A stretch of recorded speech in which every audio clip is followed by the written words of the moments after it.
Welcome to the exam room with Nurse Alice.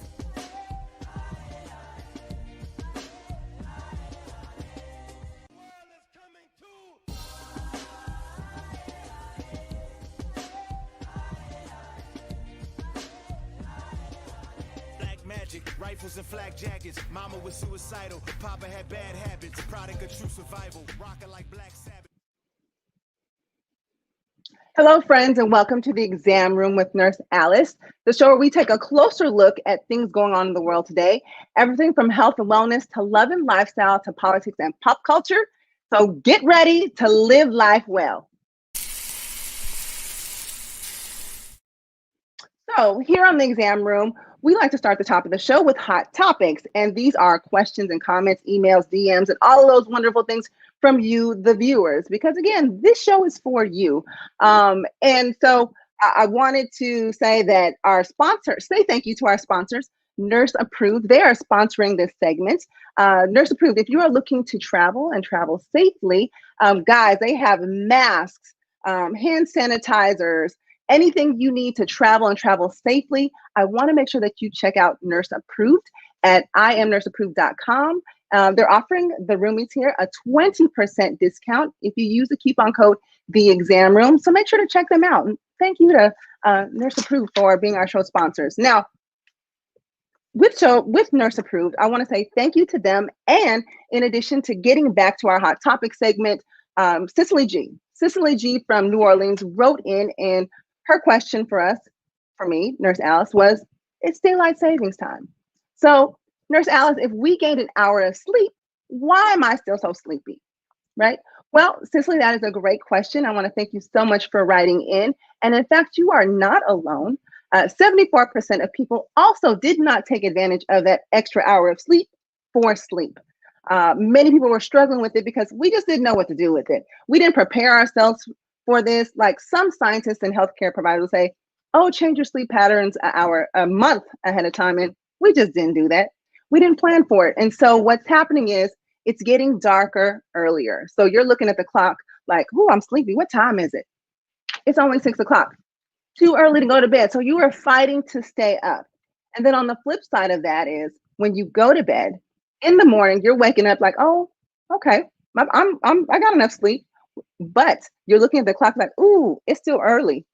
I need to go back and stay asleep. So there's this constant struggle about you trying to stay up and trying to stay asleep. But rest assured, it's going to go away after a couple of days. So all the irritability, that tiredness and stuff that you're feeling, it'll go away. But just so you understand, the reason why it's happening is because in the daylight, our body makes serotonin. It secretes serotonin, our feel-good hormone. So that's what's going to keep us awake during the day. And then reverse at night, our body makes melatonin, and that's what makes us sleepy. So as we're adjusting to the change in daylight and nighttime, that's what we're adjusting to. But I promise, after a couple of days, things will get better. So Cicely, thank you for writing in. We appreciate your question and comments. And if you or someone you know has a question or comment on health, wellness, love, and lifestyle, any of those things, and you'd like for us to talk about it here in the exam room, send your questions to, you see the email right there at the bottom of the screen, right? examroomquestions@gmail.com. And we'd be happy to talk about your question, our topic here on the show. And by the way, Cicely, Nurse Approved is going to be sending you and your family some travel kits so you guys can travel safely during these holidays. So, guys, get ready. We have an amazing show lined up for you today. We have Royce the 5'9". He is an amazing rapper, lyricist, producer. He's rocked so many stages, and he's helping us to stay woke in his lyrics, and we're going to get to that, but also talk about his work with mental health and his outreach, which we applaud him for doing. And as well, we have the wonderful actor, philanthropist, New York's bestselling author, Harper. He'll be joining the show. But first, I want to turn back the hands of time a little bit. I would say, maybe we hit into the 1990s. And because our next guest, you've seen her, we loved her. She was on BET's Teen Summit with DeJour. We watched it every Saturday. Don't you be lying if you didn't watch it, I know. And then as well, she became the first Black female VJ on BET. I mean, such an inspiration to us all. And then even from there, she left MTV to launch her own TV show, the Ananda Lewis Show. That was amazing. And again, if you guys don't know, Ananda Lewis kind of set the blueprint for a lot of us up and comers. I mean, we admired her on television. She was such an inspirational voice. She's a mom, she's a carpenter, she's an activist. And most recently, we're hearing her name again because she just last month shared a very personal message with us. She has now become a cancer warrior, and she had a few words to share on her Instagram. Take a look at this. I am sharing this with you today because it's the beginning of Breast Cancer Awareness Month. And I have been fighting to get cancer out of my body for almost 2 years. For a really long time, I have refused mammograms. And that was a mistake. Please welcome to the show, Ananda Lewis. Hey, Ananda. Hi, Nurse Alice, my San Diego fam. How are you? All right, my fam bam, exactly. And so just for viewers, if you guys just don't know, me and Ananda, we have this personal connection here, okay? So I just want you guys to know that we go, babe, we got history. And this is how I first came to meet Ananda. Ananda you were just a powerhouse even back then, because I just remember leaving school, going to somewhere where, a lot of young Black women, we were talking about college, going to college, preparing. And then I saw Ananda just swerving through all the crowds and talking and just being so charismatic and inspiring, empowering, and like power to the people. It was just amazing. So you were actually a mentor to me in high school. So I want to say thank you to that. I didn't really get a chance to connect with you. I know. And I think we went to rival schools, though. BSU, and that's one of the things we were doing. I think it was a gathering of a lot of Black student unions or something like that. And yeah. So what was the one there? Rallying folk up. Definitely rallying folks up. And then I think we also went to rival high school. So we didn't really go to school together, but, because you went to the School of Creative and Performing Arts. And at the time I was, I'm not sure if I was at Patrick Henry or Lincoln, because I went to both. But anyway, it was a pleasure to meet you then. You've always been a big inspiration and someone that and I say we, the people, have looked up to, because even when transitioning from high school and we started watching you on television, sis, you was just like goals, for real goals. We're like, oh my gosh, she's beautiful. Like they feel like that doing it, but yay. Yay. And no, you weren't. And I don't know if people told you at the time, but really, and I've watched several of your interviews, and I've even heard Tamron Hall say to you, like, Ananda, we would watch you on television and be like, I want to be that. I want to do what she does. She makes it look so effortlessly. And I have to say, representation matters. It does. We're learning that more now than ever. And back then there were so few of us. So now I get it looking back. I wasn't aware of it and thinking of it in the moment doing the work. You're just doing the work, right? But now I look back and go, yeah, there really weren't many of us on the screen that, in our age demographic, even. I think I represented a pretty unique category of young, smart, brown women, you know what I mean? And that you get more narrow and narrow the more you start adding stuff to that. So I'm super grateful for that opportunity to represent for you and to give you some idea of what's possible. I didn't know it was possible either until I started doing it. So it was a fun time. Now, Ananda, I know, last month when you came on Instagram and you shocked us all, because and I know following you on Instagram, you would have like health messages and like other funny, interesting things that, were informative, talking about health and family and, all the beautiful pictures of your son, Langston, and things like that. And then one day there's a message and you just it was like, what's happening? And so, yes, you dropped the mic on us. And I know last month was Breast Cancer Awareness Month, but I'm just curious to know, because our health can be very personal, and especially people of color, we don't like to talk about, what's going on with us. What moves you to share your story?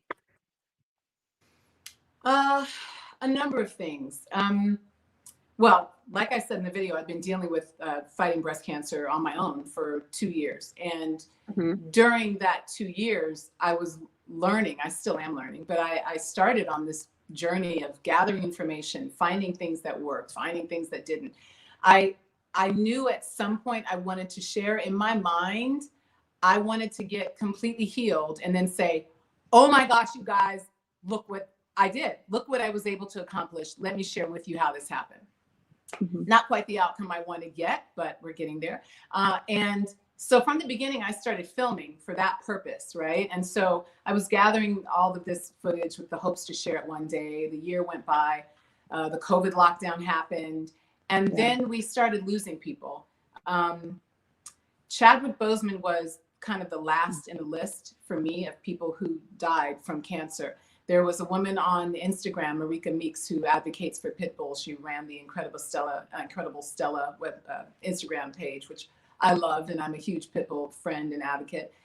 She died in, I think, March. The woman who told me about RGCC testing, which has been so fundamentally important to finding the right path of healing for me, she died in May. I met her at a retreat that I went to. John Travolta's wife, Kelly Preston, died. There were so many people who I knew directly or knew of that died.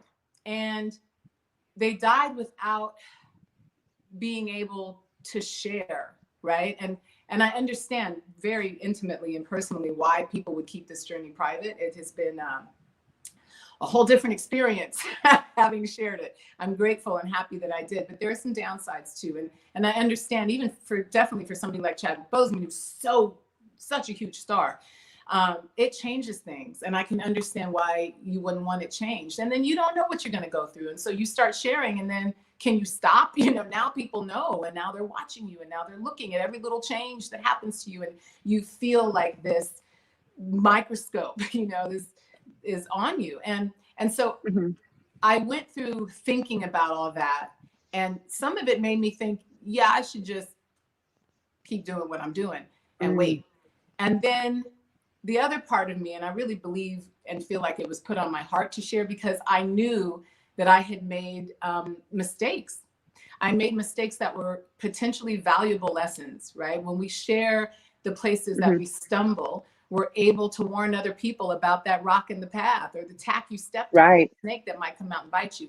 I didn't want to have this amazing history that you just went over of kind of trust and love and admiration from all these young women, young people, my people, all people. I didn't have that and not use it for some powerful good. I know I did good things in the past, and in some cases we talked about a lot of good stuff on the talk show, or definitely Teen Summit, favorite job, because we dealt with so many real issues. MTV, same, but more frivolous and fun. But I didn't get to use all of that time and energy talking to talk about something I was passionate about something I cared about, and about something that really, really affected the future of the people I'm speaking to.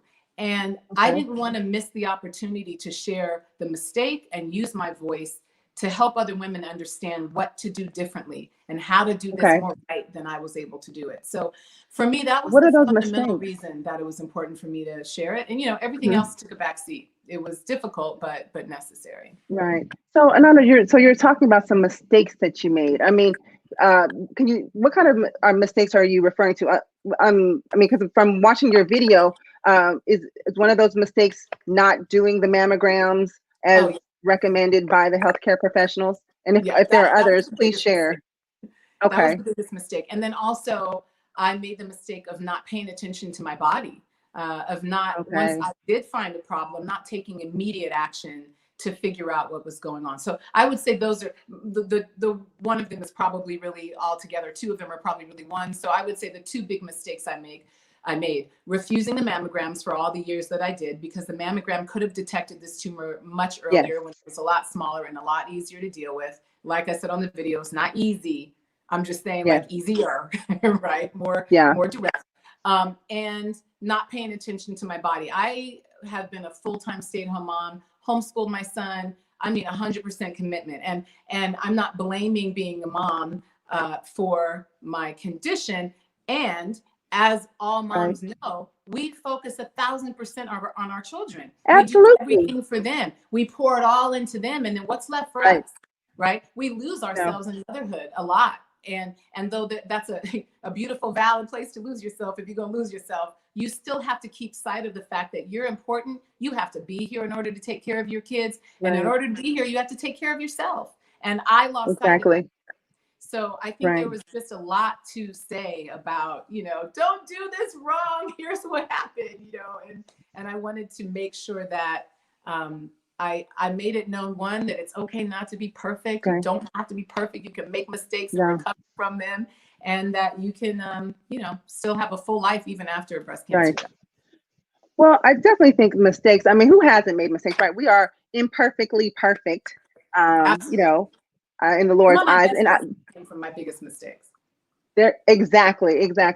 And those are lifelong lessons. But I want to get back to, so the mammograms, and correct me if I'm wrong, in your video you shared that your mother also had breast cancer. So the reason why you didn't want to do the mammograms is because, and there is science to this, that repeated exposure to x-rays and things like that can cause cancer. While we know the risk to be very low, it does still exist.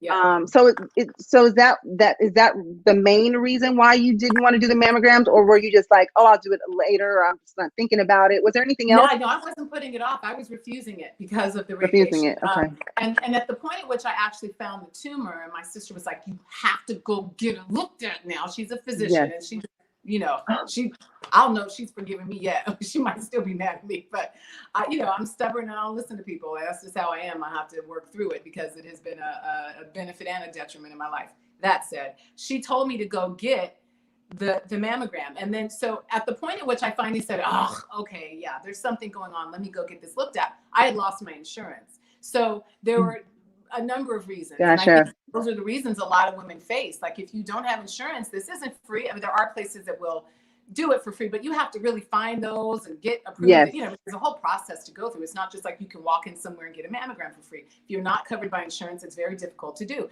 And so that was layered on top of my resistance to the mammograms because of the radiation. And watching my mom get radiated all those years is exactly what I believe contributed to her cancer. And I didn't want to expose myself like that. But what I have learned since, and what I know to be true, and what I want women to hear, is that it's a little bit of radiation. Yeah. And it's not a comfortable procedure. Yeah. But what it's going to benefit you in the long run is well worth it. And that's why you do it, because it is the best tool we have. Even though there's some radiation exposure and even though it hurts, it's the best tool we have for early detection. And early detection can really save your life. It can at least make you have a better outcome, because knowledge is power. Mm-hmm. And we know that is true in everything. Knowledge about what's going on in your body gives you power to do something about it earlier. It gives you power to do something about it earlier. Right. So Ananda, I think by you coming out and sharing your story, because again, you have been so inspirational, again, people looking to you just because laying the blueprint of Black women TV host television. I mean, really, I don't really think you understand like the magnitude. Which is why I laugh at it. I'm like, did I? I don't know. Yeah, you did. You really did. There's people out there. And I think that's one of the other things. I mean, I love seeing on television. I love hearing you speak. Your Instagram message, it did touch me. I even though, I know of you, I don't really personally know you. Like, I don't like, hey girl, can I borrow a cup of sugar type of know you, but I feel like, you're still my sister, and it was heartbreaking. And I myself, and I'm sure all of you want to shower you and pour you with love and sending all your prayers and positive vibes, and we're wishing well for you. And I have to say, what you are sharing with us now, I know that I have even more so taken it to heart, because I've done a mammogram, but I think I'm due for another one. And I'm the nurse. But I have children. But like you said, you get lost in your children and other things. That's so right. guys, even myself. So life can keep you very busy, but we have to make sure that we are, as women, Black women, women of color, doing even more so to take care of ourselves, because historically, economically, with things going on in society today, the way the system is set up, institutional racism, we are not always set up for success or to do well. So we have to dig even deeper into ourselves and do things to protect ourselves. Francesca had posted a comment. There's, yes, knowledge is power, and we should use the tools to help us care for ourselves. So listen, Yeah. So can I say you one are, more thing, because you mentioned yes, the money. So I know it's not just I was going to say, I know we feel disempowered. We are disempowered in this society. We yes, have been for a very long time. We have made amazing strides for ourselves to get ahead in ways that, you know, anybody looking at us would never believe was possible. We are an amazing people, and we have to start focusing on taking responsibility within our community for our yes, own health. I think we have waited long enough for the government and anybody else to come do something about it. With all this money we have made, that our people have accumulated, we have money now. Like, we have real money yes, now. We have to start doing productive things with it. And we are. I think that one of the things we have to start focusing on is our own insurance companies. That's possible, right? It is not far-fetched. I know it sounds like a big thing, but there's a Christian insurance company that's called Christian Healthcare something, and the way that they do it, their model for it is absolutely duplicatable and completely workable. It pays directly for people's treatment in all kinds of different ways. Yeah, they still have their rules and stuff, but I think there are some really creative ways when we start putting our heads together and our pocketbooks together, that we can start to fix some of these problems for ourselves, so we're not in 10 more years saying, well, you know, insurance wouldn't cover it, or, well, we didn't have access. No, we have the resources, and we have to use them in very creative ways. And that's one of the things I'm going to be focused on once I'm all healed, which, God willing, that is on its way so soon. And we're when I get claiming it. done with this, I will have a nonprofit that just directly pays for women of color to get the kind of testing I've had access to that we normally don't have access to because of finances. A lot of the racial discrimination and disparities are less racial and more financial, from what I'm experiencing. When you have the money, your color stops mattering. And The money's still green. Oh yeah, all money works. So for me, that's going to be one of my goals and directions going forward. You will hear a lot more about that from me. I think it's important to petition government and make them work for us, but it's also important to remember that they're not really worried about us. As we see over and over again, we are not the focus, but we do need to be our own focus, and we can be, because we do have the resources. Oh my gosh. So you are so right. We need to rally and work together and be the change that we want to see. So I'm really excited, and I'm claiming recovery for you. I'm claiming happiness and much success, and seeing you back on TV and all of those things. And when you do launch your foundation, listen, I am more than happy to help do some screenings, whatever you need. There's Hallis is and we in the exam room are happy to help. So Ananda, could you tell the viewers, where can they kind of keep up with you as you're going through your journey, and how can they best support you?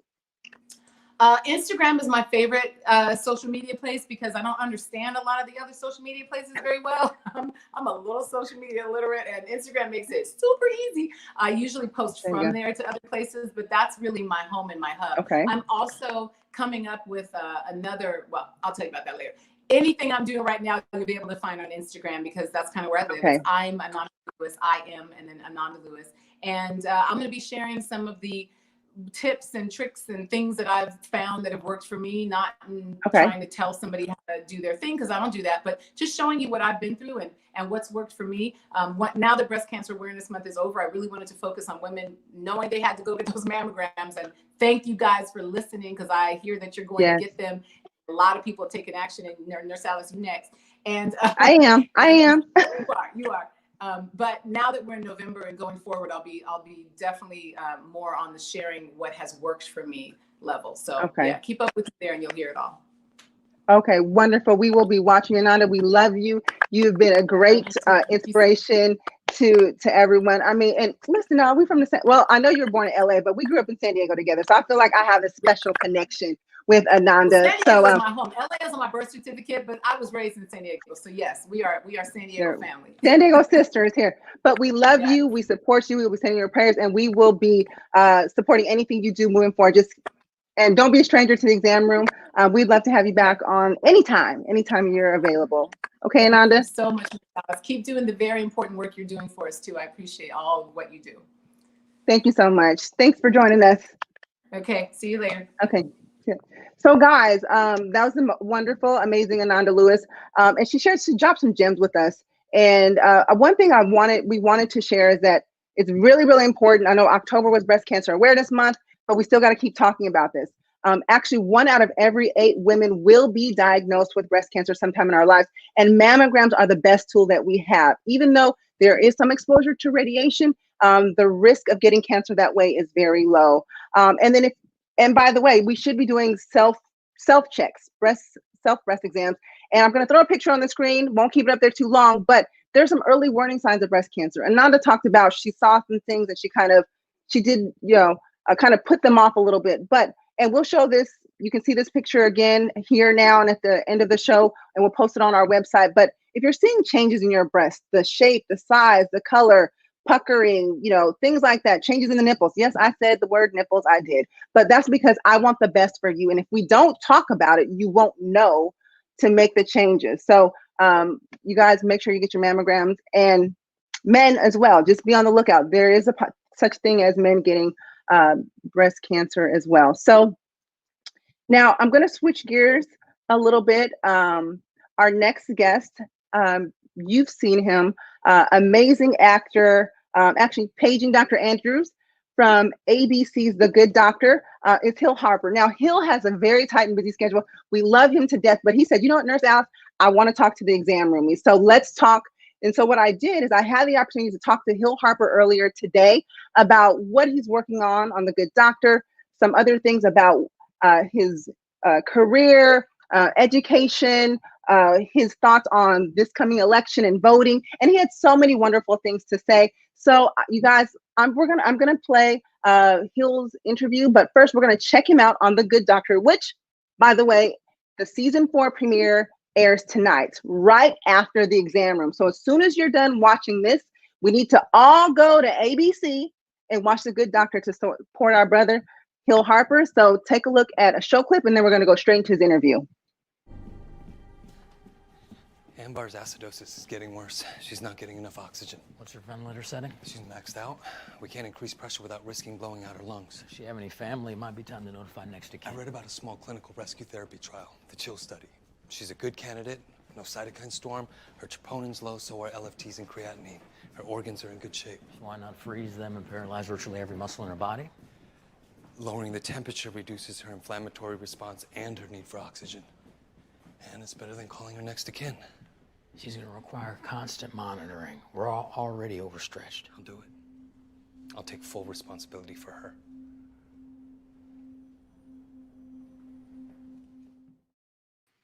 Please welcome to the exam room, Hill Harper. Hi, Hill. Hi, Nurse Alice. How are you? Oh my gosh, we're good. Thank you so much for joining us here in the exam room. But I have to say, you are not a stranger to the exam room. And in fact, you've played a doctor several times over on television, on City of Angels, CSI New York, and now Dr. Andrews on ABC's The Good Doctor. So I have to ask, is playing a doctor one of your favorite roles? You know what? Playing a doctor is one of my favorite roles, particularly right now, because I really feel honored to be able to say, through my character, hopefully say thank you to you medical professionals that are truly heroes out there on the front lines, putting themselves in harm's way during this pandemic, during this crisis. And to be able to play a frontline medical worker, a doctor, a nurse, a medical professional in the midst of this pandemic is just an honor. So it's really my way, very simple, small way to say thank you to the true and real heroes out there that are you all medical professionals during this really difficult time. So thank you. That said, playing a doctor in general is fun and makes me happy. You know, both my parents were doctors. My grandfather on my father's side was a doctor, and my grandfather on my mother's side was a pharmacist. So the medical profession of proud Black folks in the medical profession means a lot to me. And so I feel very proud to be able to play and represent doctors on television.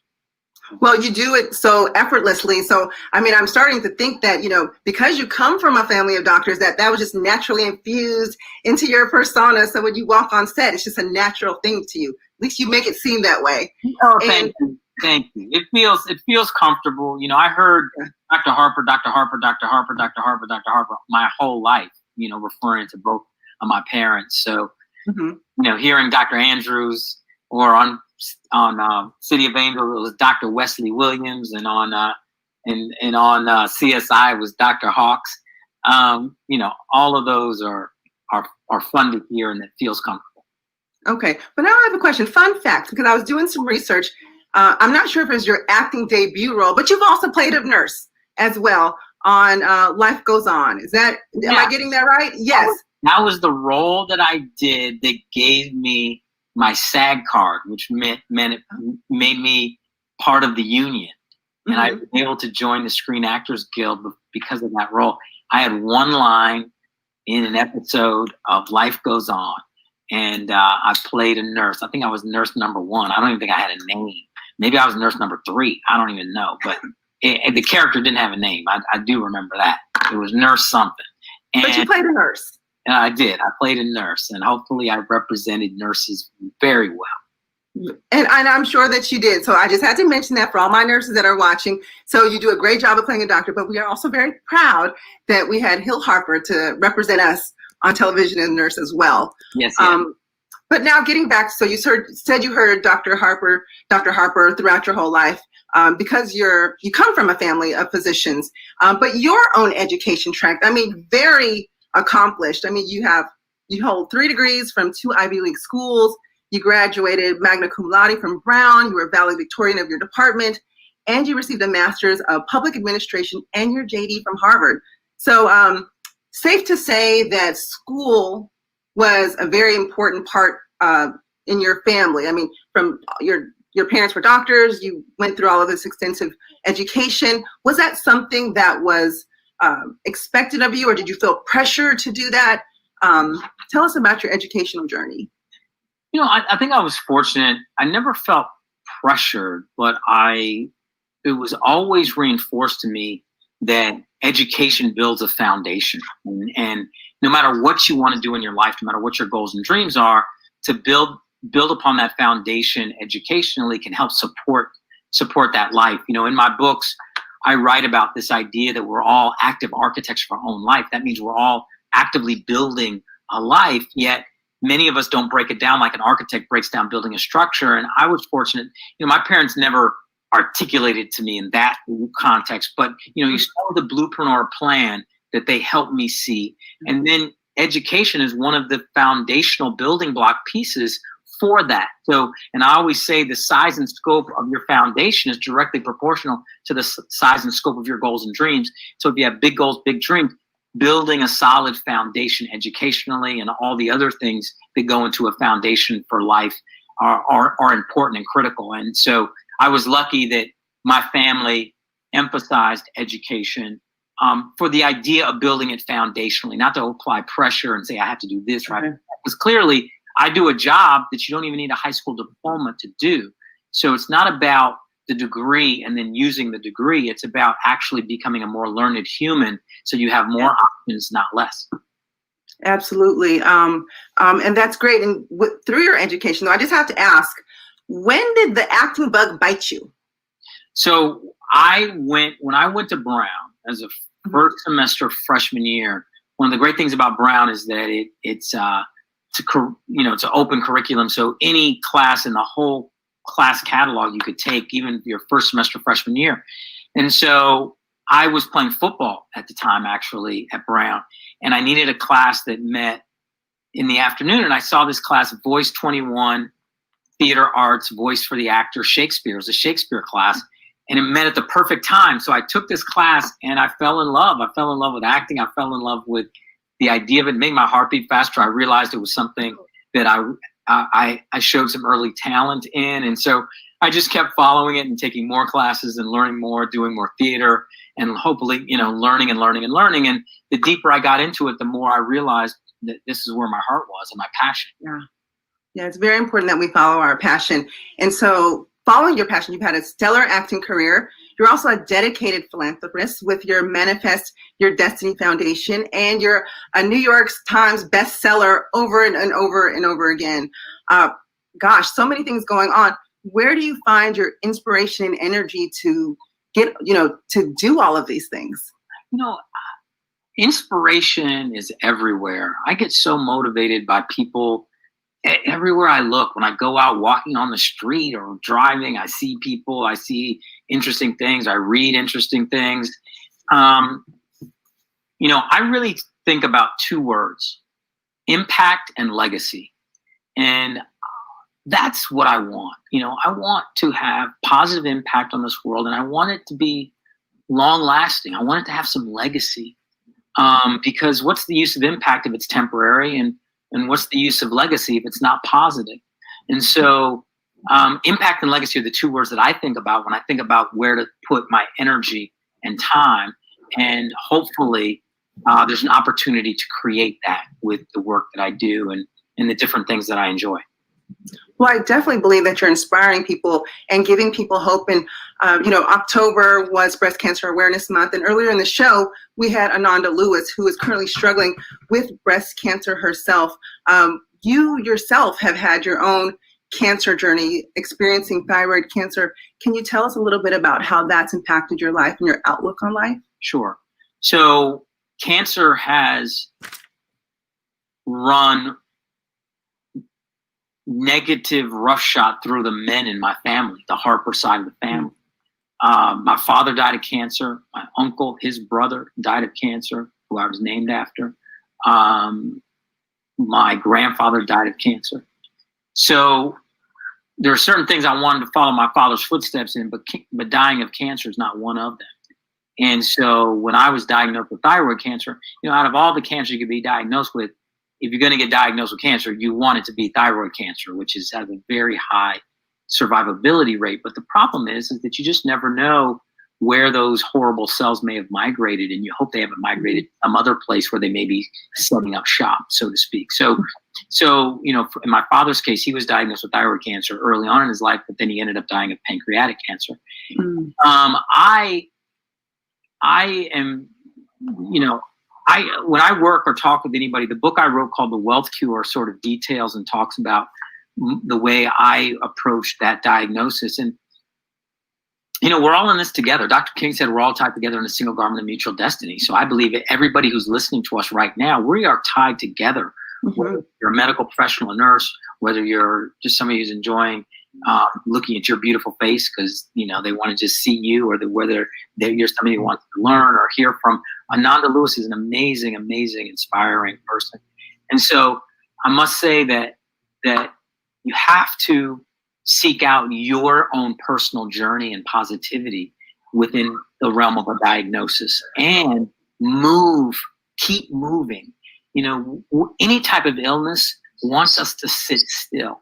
They want us to stop finding that really core energy that's in us. And so keep moving, keep learning, keep trying new things, keep doing different things, keep looking for answers everywhere. And obviously, we all have our own path of what that looks like. But a positive attitude and energy are two critical things with any type of diagnosis like that. Yes, you guys, it's very important. Cancer screening is very important. Seeing your healthcare provider is very important. So, Hill, I'm very glad you were able to get over that. And from your cancer journey, Alice, let me say real quick: if you feel something's just not right with your body or something, get it checked out.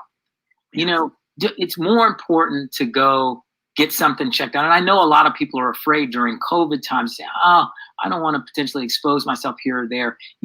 The risk of actually picking something up in an office setting like that is very low if you do all the precautions and all the protocols. It's more important to make sure you're getting checked out. Don't delay your healthcare and healthcare screenings because of the pandemic.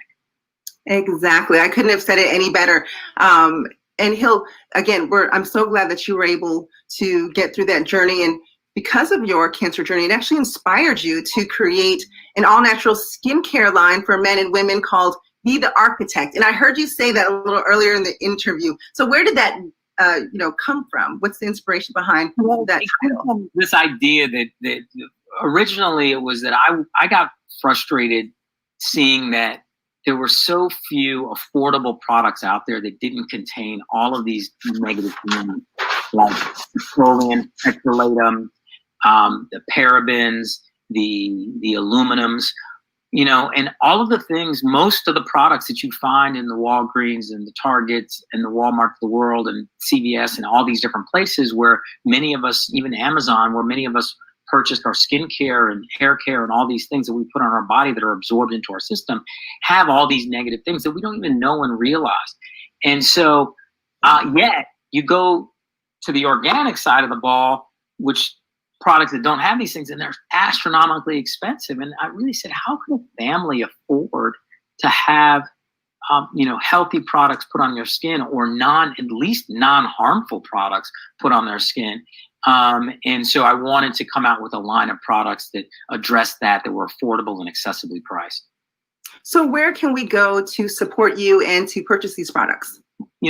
Right now, I'll tell you, it's been very difficult. We're all sold out because the supply chains for a lot of our ingredients, and we imported a number of our oils and our ingredients, like baobab oil, which comes from Malawi and Madagascar and different places. Mm-hmm. So we really have had to stop production, to be quite honest, during COVID.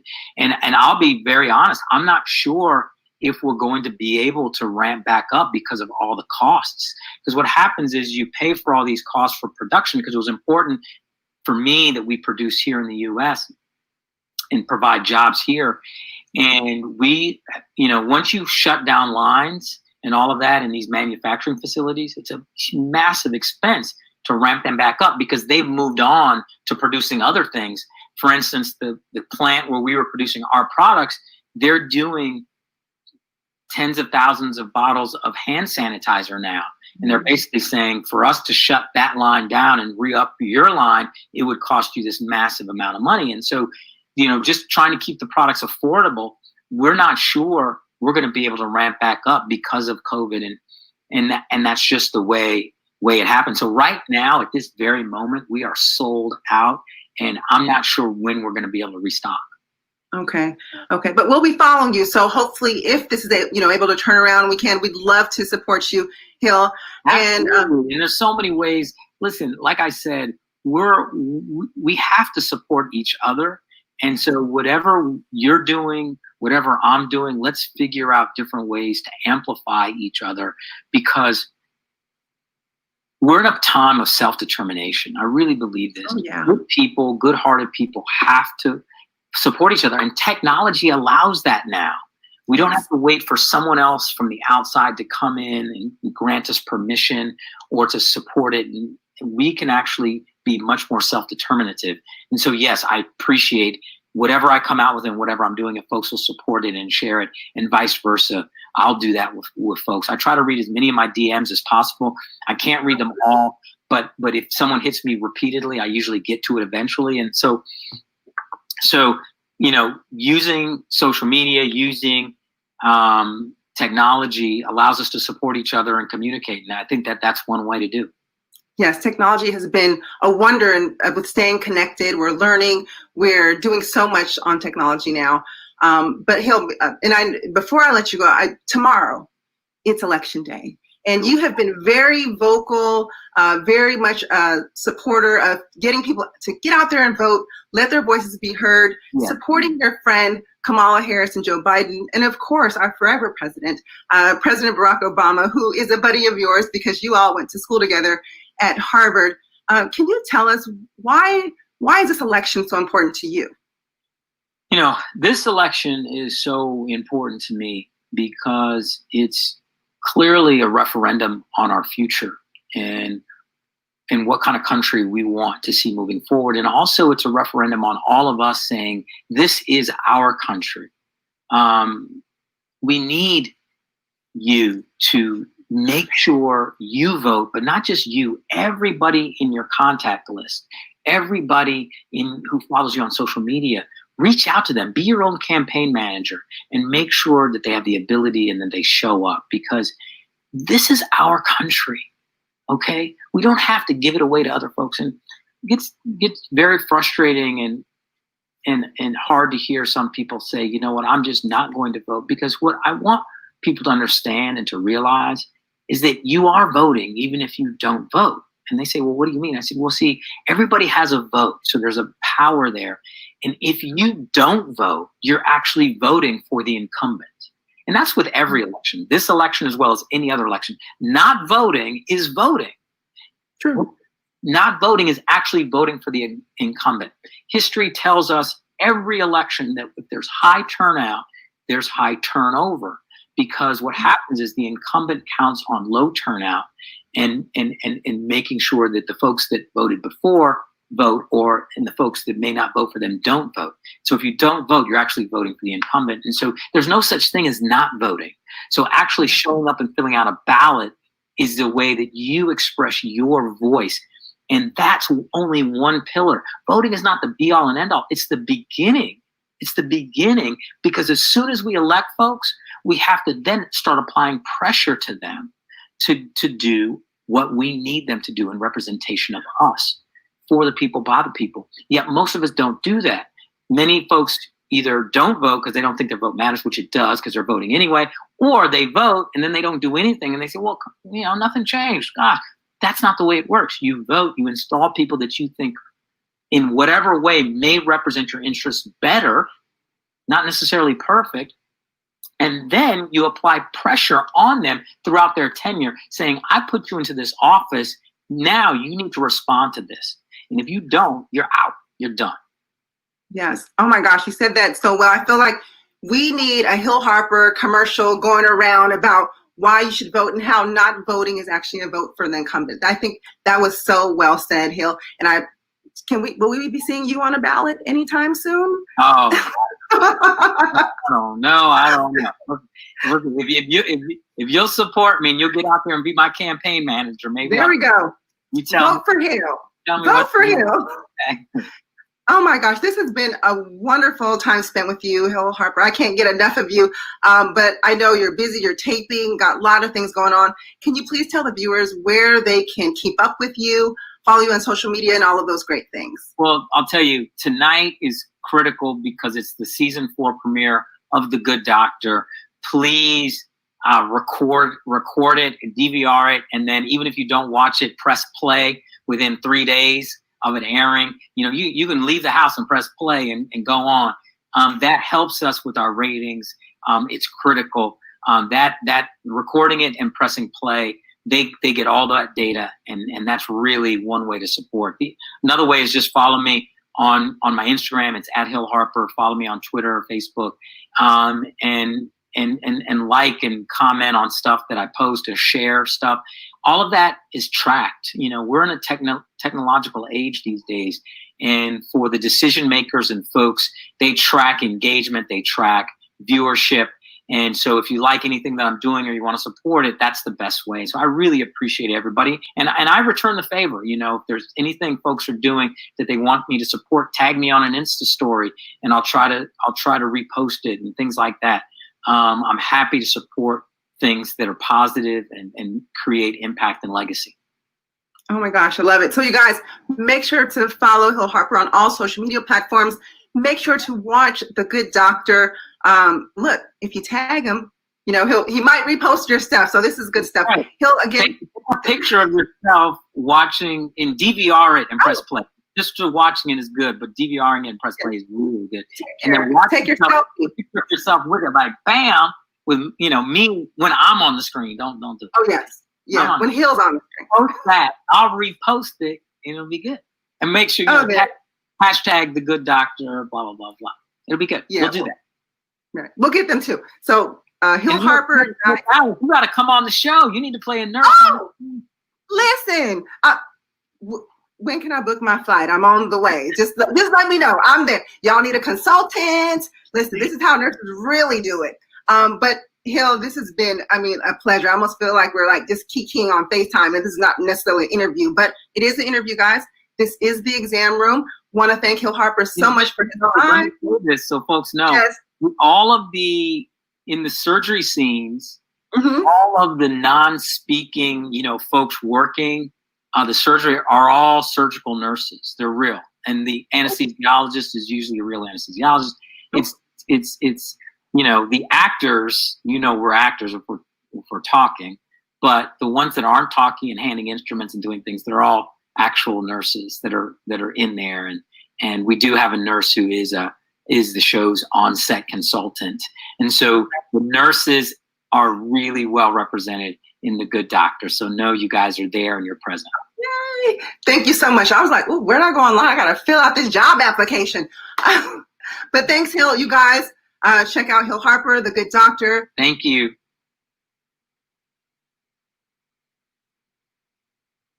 So, you guys, we really appreciate Hill for taking the time to interview with us earlier today. Again, he has a very busy schedule, but make sure to watch and follow, not just this Monday, but every Monday, The Good Doctor on ABC, and support our good brother, Hill Harper.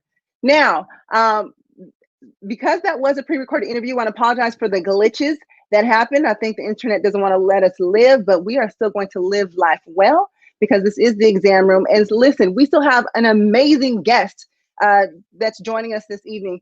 And listen here, if you haven't heard of Royce the 5'9", believe me, you will hear him this evening. This is an all-around stand-up good brother. I mean, he's been on the music scene for quite some time. As a solo artist, he is half of the duo Prime with DJ Premier. You've heard him with Bad Meets Evil with Eminem.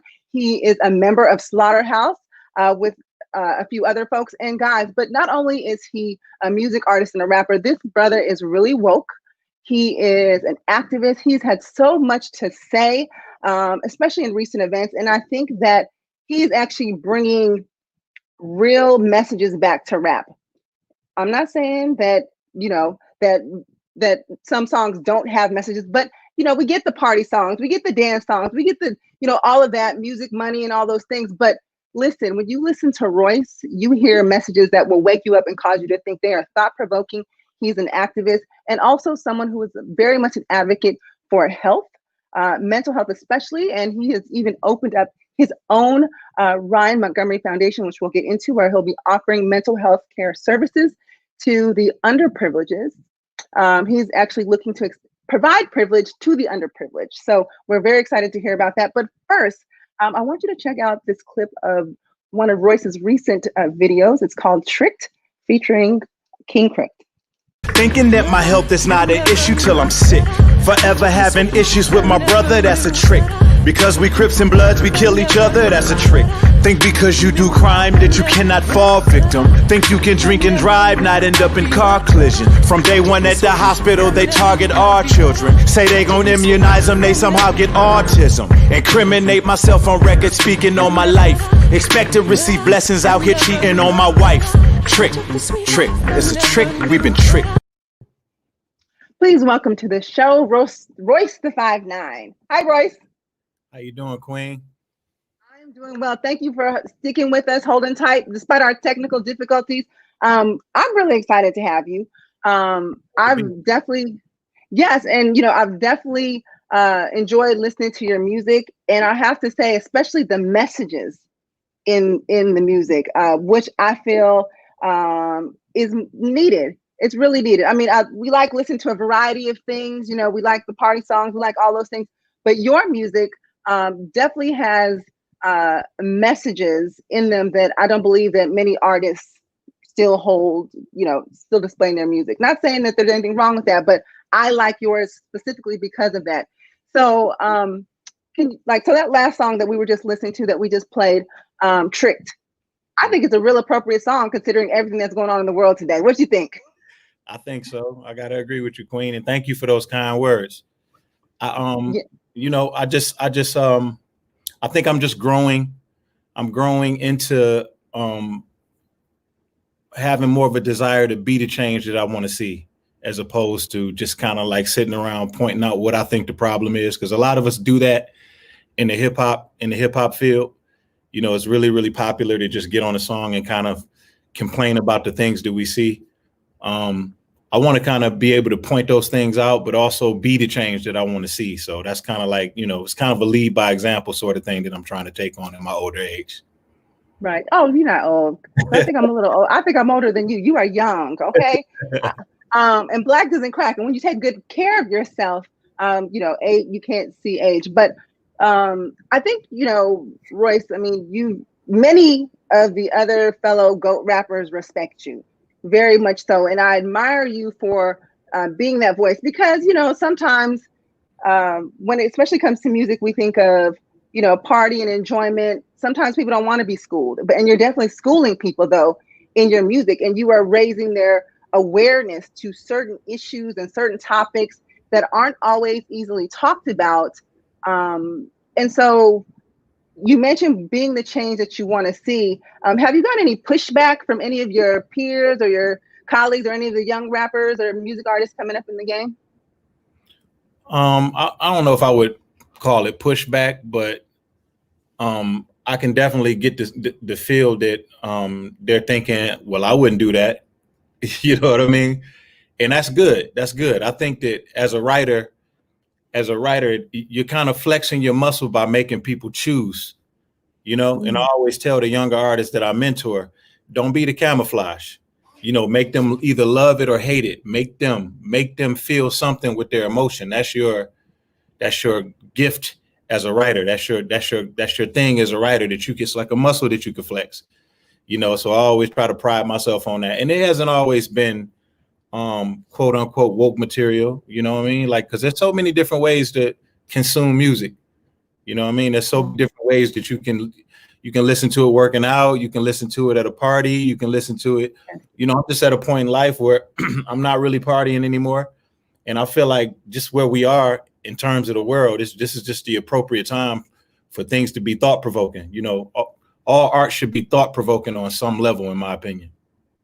Well, I definitely agree with you on that. And I just have to say, and I'm going to go back to the song Trick. You know, as we were preparing the show and I was finding the clip to play on it, I was listening to the words and I was like, did he just say? Like, it just really it makes you think, because, you know, institutional racism and all of these things that are going on in society today, people of color it's not designed for us to succeed, right? We are being oppressed, not only in our actions, in our finances, in our thoughts, in the moves that we can make. And so to hear those messages, really, you know, and it, you know, I didn't memorize the lyrics, so excuse me for that, but it just really makes you think about, oh, you know what, we don't worry about our health until we're sick. You know, you say things about, you know, gang members fighting each other and all of these other things. I have to say that, you know, with these thought-provoking messages, you've also been on part of other initiatives and kind of crusades, if you will, with helping to make change. So I know your other song, Black Savage, was a part of the NFL initiative, right? Can you tell us a little bit about that and how that came to be?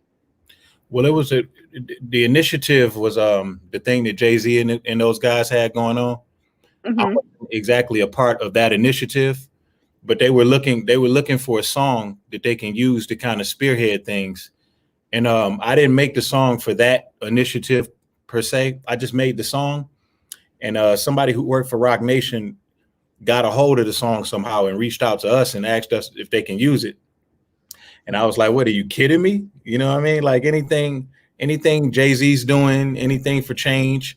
I don't even know exactly every single pinpoint pointer that their initiative hit, and what every goal was for it. But I understand it was something with him sitting down with the NFL, and the NFL was spending like a lot of money in different communities and just doing things in different communities. Pardon me for not knowing everything with that, but right. No, it was around the Colin Kaepernick. You know, there was a lot of slack, people wanting to, you know, boycott the NFL because they felt that Cap was being treated unfairly, which he was and is. And so I think that's when Jay-Z stepped in to partner with Goodell in the NFL. And I think even Jay-Z got some, you know, flack for that. But like you said, you need to be the change that you want to see. So I commend Jay-Z. I commend people like yourself. And that just goes to show that you were aligned with all of the right things, because you created this song that just so happened found its way in the universe to the right initiative. So it was a song destined to be a part of that. I felt like the stars aligned with that one. I don't know, what do you think? You think the stars aligned? Definitely the stars were aligned. And I love the way Jay-Z moves too, because he doesn't give out a whole lot of information when he makes his moves. His thing is, I'm going to lead by example. My actions are going to do all of the talking. You know what I mean? Right. I like that. I'm a little more transparent, but I don't have as many people in my business. You know what I mean? Right. Well, some things do need to be personal and private. But one thing I want to commend you on is I've seen some of your posts and you talk about sobriety and celebrating that. For people who may not be familiar with your story. Can you just tell them a little bit about what led you to, taking that stance and making that healthy change in your life? Yeah, I'm an alcoholic, so I'm 8 years sober. I just celebrated 8 years in September. Good for you. I just got to a point where I was just fed up. I was fed up. I made pretty much every mistake that you can think of. Car accident, jail time. I felt like the only logical next step was something worse, and I just didn't want to see that happen. My children starting to get up there in age. My oldest son's on the internet. I got little girls now. They're intuitive. They want to know everything. They got tons of questions. They hear everything. Things don't just get by them like with my sons. I just felt like it was time. It was time for me to stop.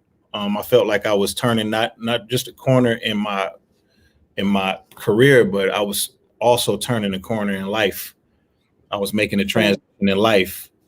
And, I feel like every man goes through that. My dad went through the very same thing. He was addicted. He had a drug addiction. So, right. And you talk about that in your music. You're very transparent about some of the traumas you experienced early on in life. And I think it's through that storytelling, you have empowered other people to feel like, okay, I'm not alone. These things happen. And that, you can get on the other side of these things, which is, what you've shown us. But you were saying, so as you grew up, tell us again. Yeah. So I got to a point where it was just like, I like to call it a spiritual awakening. I just had this overwhelming feeling that I wanted to stop. So I called key people in my life, got some people on the phone, told them that I was stopping. Everybody helped me to it. When I went home, a close friend of mine put me into I checked into a hospital. They put me into a hospital. I stayed in there for a couple of days. And then after that, I haven't had a drink since. Kudos to you. That was 8 years ago. And I'm glad that you had a support system to get you through that. And I think some people who don't have a support system, they need help. We have a lot of brown and Black people who, and you don't have to be brown and Black to have this problem, but this is my focus because I know that I'm brown and I'm Black and my friends are brown and Black. And I know that historically we've been without the same services as our white counterparts. So that's why I'm focusing on that in case people are wondering. But sometimes people don't have the resources or the help that they need to get over the hump or get services because they've quote unquote come from they're underprivileged, right? We grew up in the hood, from the ghetto, whatever you want to call it, the other side of the train tracks. But it sounds like you and all of the work, as if you weren't busy, music artist, producer, father, maintaining your own health with your sobriety and, being a role model to the community. You have now launched your own Ryan Montgomery Foundation. So tell us what that is and what made you do that. Well, I'm glad you put that how you put it when you said the underserved communities. We don't have access to, I like to call them amenities. I look at it like we're staying in a hotel and it's like being able to use the gym at a hotel, and the underserved communities don't get to use the amenities. So what I want to do through the Ryan Montgomery Foundation is I want to provide some of those amenities to the underserved communities, to the underserved areas, and just focus on those areas. But we're not excluding anybody, but we're just going to focus on those areas, and so through the foundation, I want to be able to do many things, but the very first initiative that we're focusing on is mental health. Yeah. I feel like mental health is kind of like the basis. It's kind of like the basis of everything. I feel like every Black person needs therapy, every single one of us. And had I not gone to therapy when I first gotten sober, I never would have came to a point in life where I felt like this about other people, like I do for myself, like I did for myself. I mean, after going to therapy, I was just able to put so many things into perspective. and being able to just place perspective on things and being able to unpack your trauma in a healthy way, it can just help you. It can help you take steps in life and get through doors that you otherwise wouldn't have been able to. Right. And I think that's important. So just like we, exercise and get on the treadmill, we're making healthier food choices. We need to process the traumas that we've been through and that we're going through. I mean, even if we just look at COVID alone, that has been traumatic for many people, being displaced, losing their jobs, unsure of what's happening, illness, death, all of those things are happening. And that's just current. Take into consideration that many of us had things that we saw, were a part of, witnessed as a youth that we never really talked about. And I think especially in the Black community, and I'll say in our Black men, you guys were all kind of like, be strong, don't cry, you can't show your emotions. And I think that that's reached a head. And I'm not going to say exactly it was when Kobe passed away, rest in heaven, Kobe.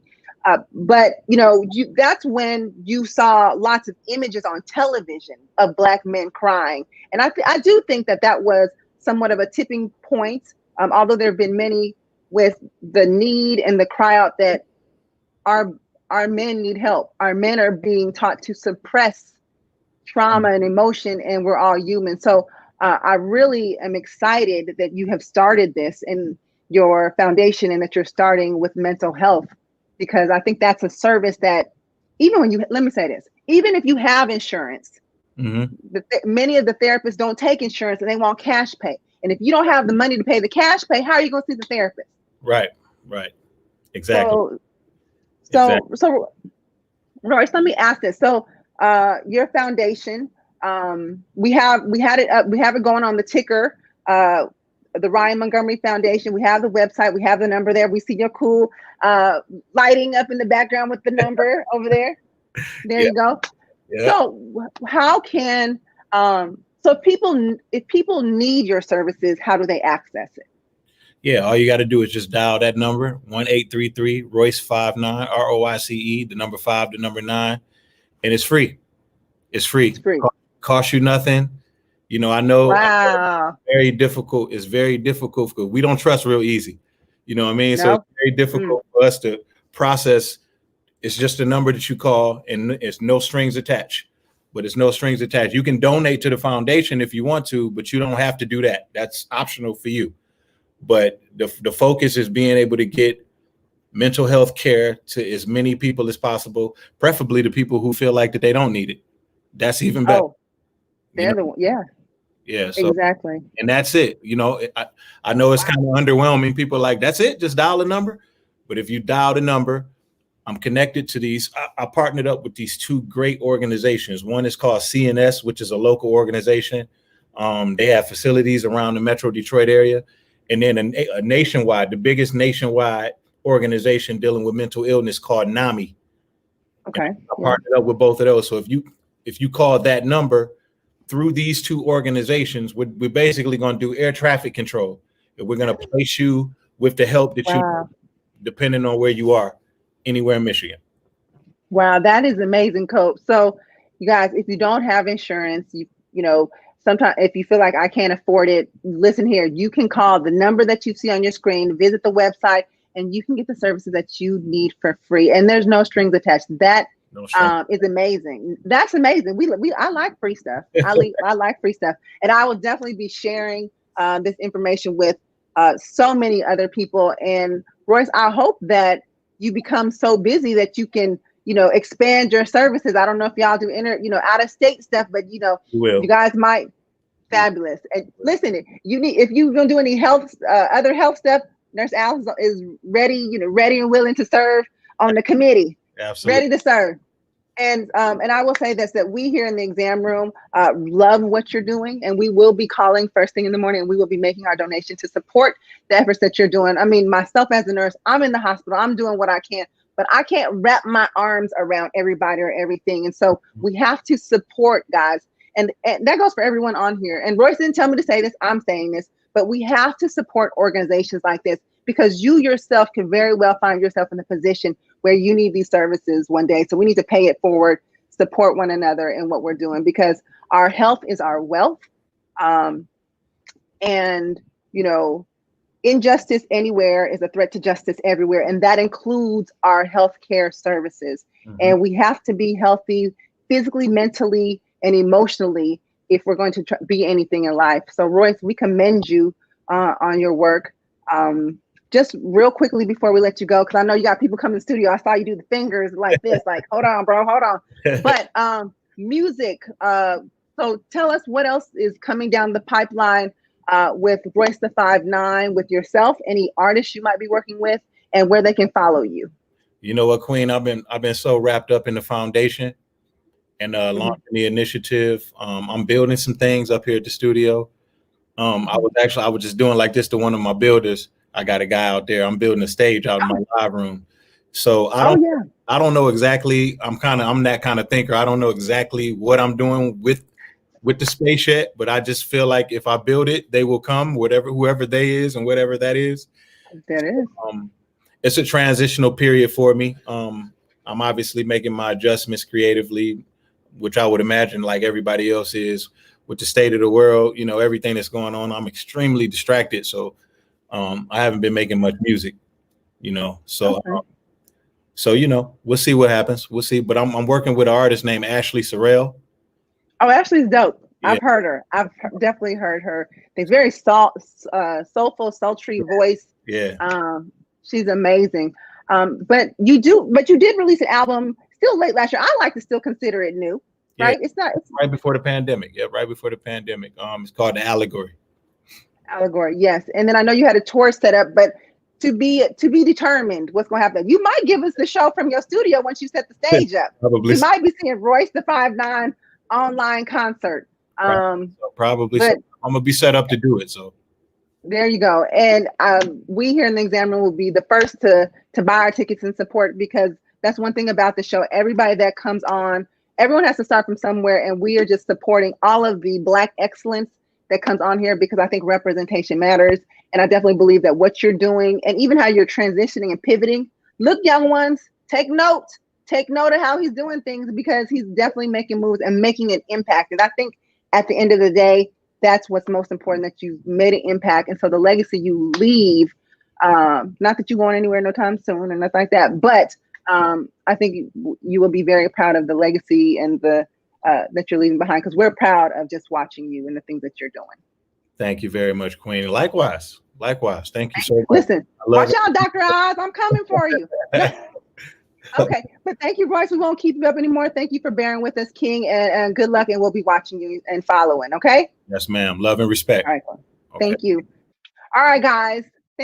So that was Royce the 5'9", amazing rapper, lyricist, and you can see he's working on so many other things. He's and what we didn't get so much into is that when he's talking about he's building his studios. It's called Heaven Studios. It's based in Detroit, Michigan. And so he has a studio, but I believe, as he mentioned, he's building a stage and growing.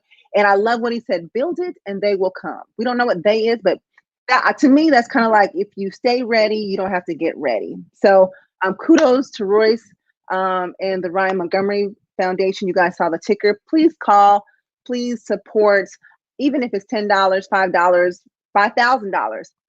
I'm asking, as Nurse asks, because I think it's really important that we support services like that. I want to thank all my guests for joining us. Harper, who is Dr. Andrews on ABC's The Good Doctor. Please continue to support him. And Hill had a very important message about voting. We got to vote, guys. Your voice needs to be heard, okay? And not voting really is a vote for the incumbent. So make sure that you get out there and vote.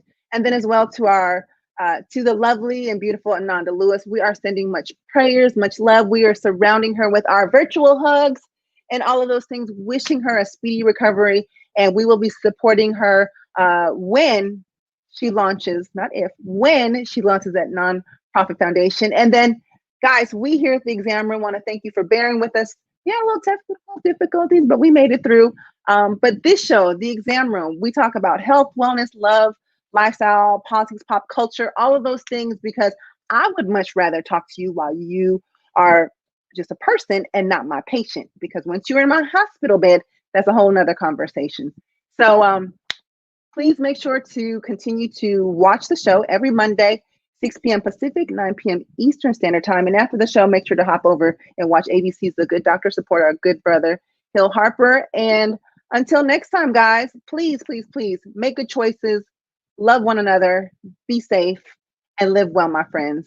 Till next time. Bye.